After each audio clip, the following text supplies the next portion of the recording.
Hello, and welcome to Queer Abbey, a weekly chat show that is performed, recorded, and produced by yours truly. Welcome to the 17th episode of Queer Abbey. I appreciate you tuning in. Your support is the only thing that's allowing me to feed my children, so please keep listening. Just kidding. Yeah, I'm doing this one kind of last minute. I'll be very transparent with the girls. Yeah, I've been really soaking up the last of the summertime. It's almost time to get back to school. I have like a few more days, so that sense of like waning is really kicking in. Let's see. Yeah, I go back to school in circa 10 days. So, yay, this is exciting. I really do enjoy being in school, and it's my last year, so I'm going to try to, hold on to all of the good things about it, right? I haven't been shy about talking about how it's also kind of hard and traumatic sometimes, but really, I went to school because I wanted to, so, yay. I'm drinking a Liquid Death. I've never tried one before.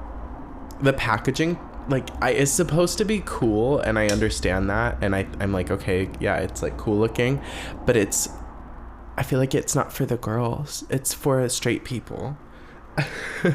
It looks like something that like a straight, I was about to say like sound person. Bitch, that's me. I do sound stuff. But a straight tech bro would be drinking on their lunch break, and it looks like a tall boy. And I understand that's the point, but they're actually really tasty. I tried the little orange one. It's called Freshly Squeezed, and it's tasty. It's like a little sparkling orange flavored water, and real tasty. I like orange flavored stuff a lot. Fun trivia about Wilson, yeah.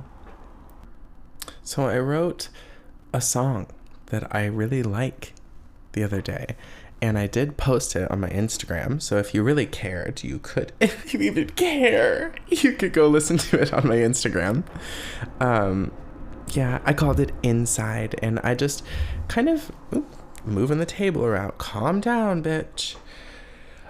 Yeah, I wrote it in one sitting, basically. I was all manic and excited about writing music on my day off, and just wrote lyrics after. I started with drums, and then I wrote a bass line. It's just this very simple ostinato repeating bass line situation.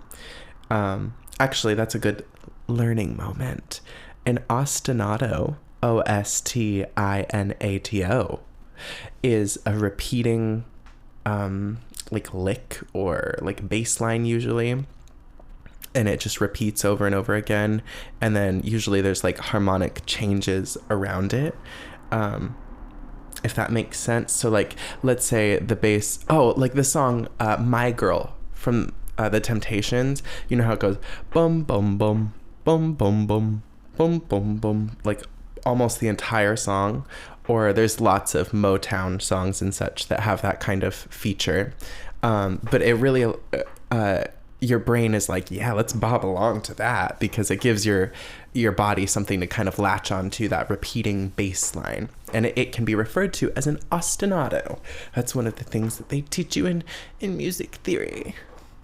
That's actually what I learned on my very first day of music theory. I don't think, was it Music Theory 101? Music Theory 1.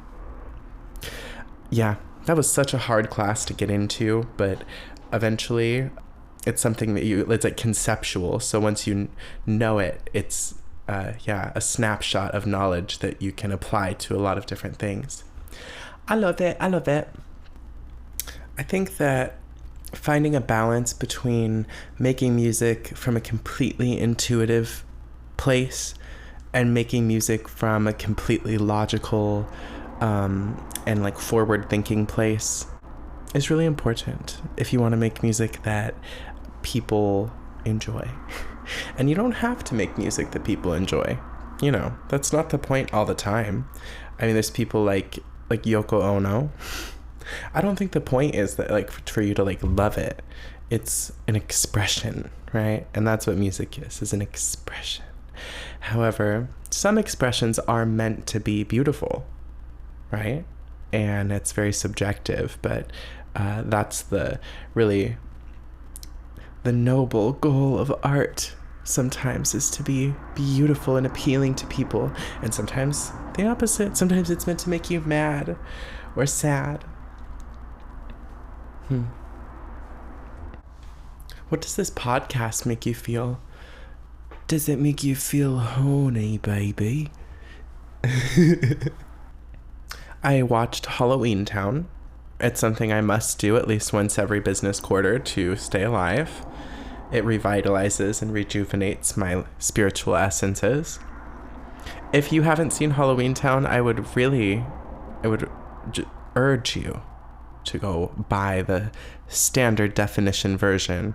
Although maybe don't give Jeff Bezos your money, actually. You could pirate it, because like Debbie Reynolds is dead, so she doesn't need, your money anyway. Really good movie. Shaped my childhood for sure. I sometimes think of myself canonically as a witch from Halloweentown. That's who I am, really. And any other alias that I may take on is just so that I can operate in this flesh prison that I'm in. Really, I am a witch from Halloweentown. I think I would live in some sort of like pumpkin-themed house, maybe. Or like I would have a lot of bats in there. And we're friends. And the bats are really cute. And I've named them. And we have like a mutual aid type really dynamic. Yeah, so the bats are maybe a little cunty. They're kind of sassy, homosexual type characters. Little sexual deviants, really. And they're always making quips at me in a Golden Girls-esque type manner. But ultimately, we're friends and we have a good relationship. They tell me secrets and they keep vigil for strangers and wanderers and the like. Yay! I must construct these realities inside my head to cope with the world that we live in. I recommend that you try it. I'm finishing my liquid death right now. Here. Oh.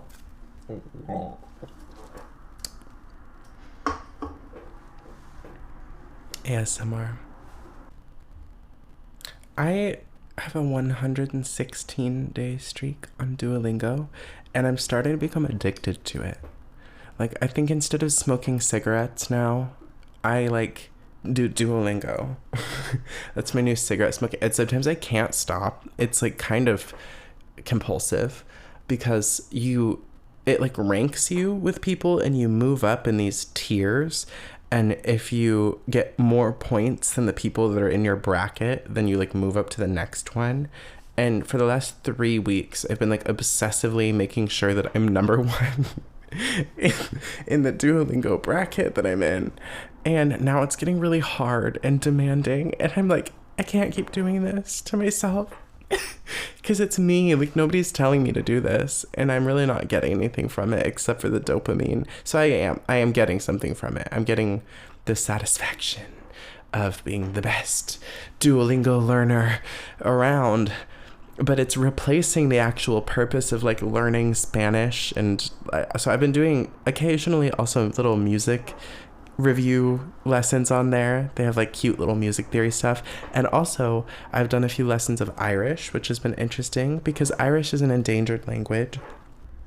And yeah, England actually I basically colonized Ireland as well, just like everywhere else that they've colonized, and America, and it was my ancestors that did it, so I guess I shouldn't really say they as if it's completely separate from me.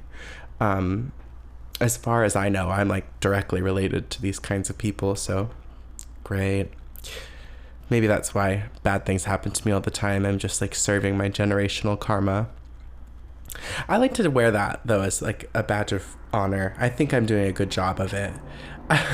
Despite the fact that I've had a lot of wrong turns in my life, I feel really happy right now, and I'm sitting in a nice comfy spot, and I have food in my belly, and clearly have the means to record a podcast, and that's something that a lot of people can't do.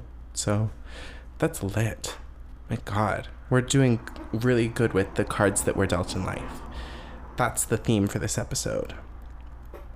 I'm really excited about the musical spotlight that's coming up, but for now, let's move into the advice segment.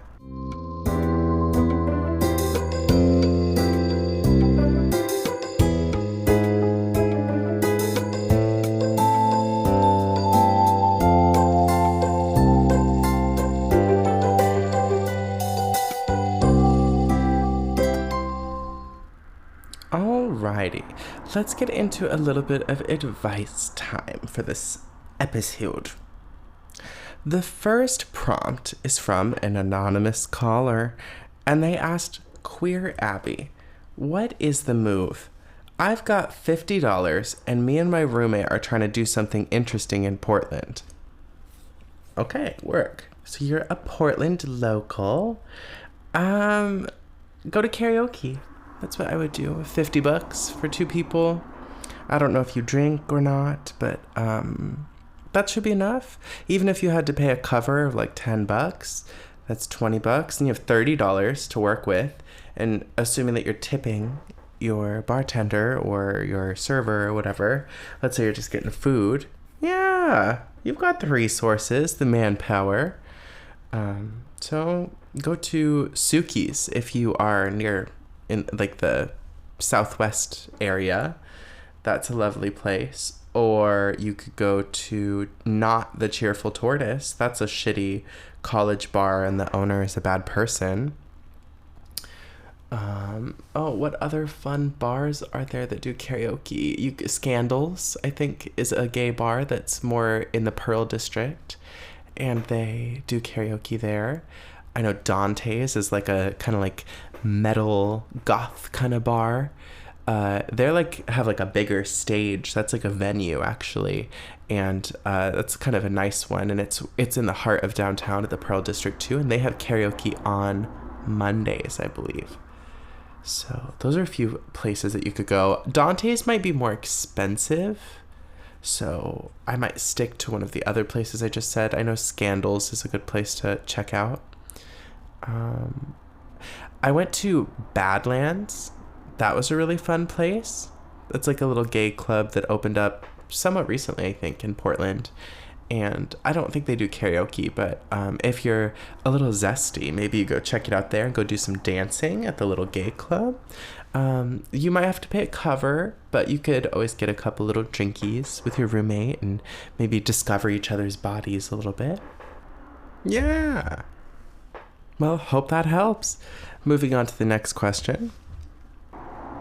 This second caller inquired, how do I stop being a fucking bitch? I feel like more often than not, I'm just a bitch. And I don't even know why. But I just always sound like I have a bad attitude or am annoyed, and then I constantly come off as being a bitch. But I don't want to be this way. I genuinely want to be kind, always. It's like the rude just comes out of my mouth before I can stop it. Yeah, well, okay. I relate to this one. Me too. My advice to you, if you want to stop coming across as such a bitch, is to say less. That's always an option. If you don't have anything nice to say nothing at all. It's the classic little epithet, but you know what? Be a bitch too. That's my other advice. I think that if it's that's not good advice. You shouldn't just be a bitch in some unwarranted fashion. You should try your best to get along with other people and act with kindness. But there's probably a reason that you're acting like a bitch. That's more so what I'm trying to get at. So maybe embrace whatever that reason is so that you can find a way to stop being a bitch, right? The antidote always contains a small amount of the poison, right? Like, in order to stop being a bitch, you must discover within yourself the reason that you are a bitch. It requires you to look at the issue and not just completely face away from it. You can never heal something by ignoring it. That would be really lucky. And I guess maybe sometimes that happens, but I think the best way that we can work on ourselves is by looking intensely inward and by sitting with the things that are reality instead of allowing ourselves to warp reality, basically. So yeah, just simple dimple, just do that. Okay, moving on to the next question. This one says, "Aw, Queer Abbey. My 5-year-old son wants to wear dresses. My 5-year-old son wants to wear dresses, and I'm supportive. He's twirling in one as we speak. Aw, cute. My question is, he doesn't want to wear them at school because he thinks his friends will laugh at him. Like he stated, they'll laugh at me when asked if he wants to wear them at school." Very literal. "Should I talk to the teacher? Do you think they'll even notice? They're all 5. I'm just not sure how to go about this. P.S. I think you are so fabulous." Okay, well, thank you. That's very sweet of you, anonymous caller.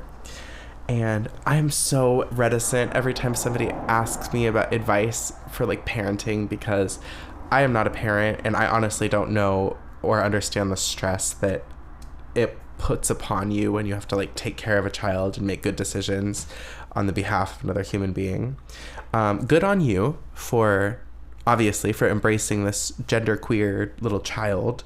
I think that means everything, probably, just to create an environment where your child doesn't have to protect themselves from you, right? And it seems like you're doing a good job of that, so I wouldn't be completely concerned. It seems like your child wants to protect themselves from the world, and that's not unreasonable, right? I think that it's easy to assign a lot of tragedy to trans people and I'm sorry, I don't mean to be like really jumping the gun there, but like, or like genderqueer people or people that want to do anything weird, right? Sometimes we have self-protective instincts like that. Like, you might want to wax your unibrow before you go to school so that people don't make fun of you. And I don't know if that's unhealthy or not, right? It's sort of paradoxical. Like, if your son thinks that it's worth it to wear dresses to school, despite the fact that people are probably going to ridicule him for it, then let him do it. But if it doesn't feel like it's worth it, then I don't know. The world needs to change. That makes me a little bit emotional, because I can relate to that feeling of not wanting to infringe upon anybody else. And that sometimes holds us back from taking the things that we deserve in life or reaching for the experiences that we yearn for, because we adapt to recognize the things that other people like about us at a young age as a way to like stay in the village, you know, using the like kind of metaphor of like everybody living in a village and how we want to be accepted by our community because it's like a primal safety instinct. And it's kind of that, you know, it's scary to walk into school knowing that you look weird to other people. It's downright mortifying, and it requires a lot of bravery to overcome that natural instinct that we have to like fit in with other people. But it's not the point of life, and I think it can be fulfilling to embrace our differences. I'm having a hard time just giving you an answer about this one, right? It's really paradoxical, because ultimately, yeah, I want to just tell you, yeah, your son should wear a dress to school. Of course he should, and he should be able to, and people shouldn't blink twice about it. And maybe you live in an area where that's like fine. I don't know, if you live in like LA, bitch, it's fine. But I don't know, maybe you live in Kentucky or Malaysia. No, you probably don't live in Malaysia because you sent an email to me in English. But yeah, it depends on your circumstance. If it's safe to do so and it's worth the protest, then do it. But maybe not if it's not worth the trade-off of the discomfort. Okay,